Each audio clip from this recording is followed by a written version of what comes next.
September 29th, 2021, Eric Haluzik with All Corners Home Inspections. This is the roof evaluation for this single-family home here in Northwest Albany, Oregon.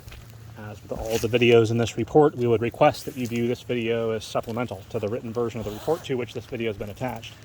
At the time of inspection, there were a number of significant reportable challenges with this single-family home's gable and hip-style roof. We'll do our best to detail those challenges here in a moment. An Oregon home inspection, however, does not include a roof warranty, meaning we make no claims as to this roof's ability to keep water out of the ceiling voids and attic spaces for the living space below. There are companies, they're typically insurance companies, that will offer such insurance policies. Oregon home inspectors are specifically forbidden by the Oregon Construction Contractors Board from making such claims. First challenge that we'll note is that we have a very soft area of roofing material here.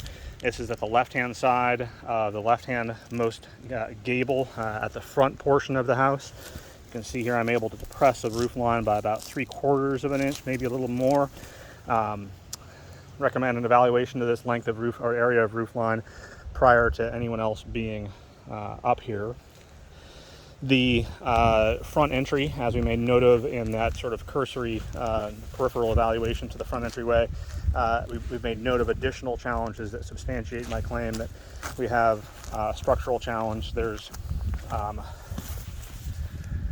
obvious stress at the area where the front portion of the roof line or the left-hand side of the front entry roof line is meeting this main gable to the right of it.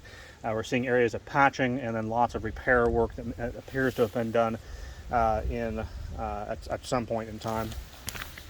The rear section of roof line over the top of the patio is too low slope for this material type.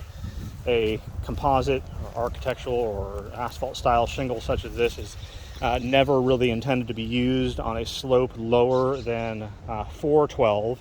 You can get down to 212 with special variances and notification to the manufacturer by the licensed installer, but we're not seeing any evidence that this roof was installed by someone with the skills necessary to prevent early damage or excess wear.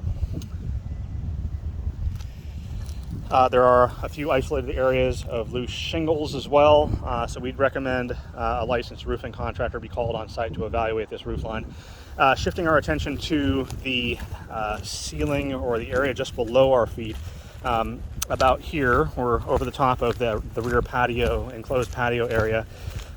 We've made note of the fact that the soffits at the rear portion of this rear portion of this structure are enclosed, meaning that there's no air intake there, and the soffit vents or the ridge vent here is present, but there's no way to get air from the lower portion of the roof line up to the upper, indicating that the area underneath our feet probably doesn't have any kind of ventilation, has no ventilation of any kind.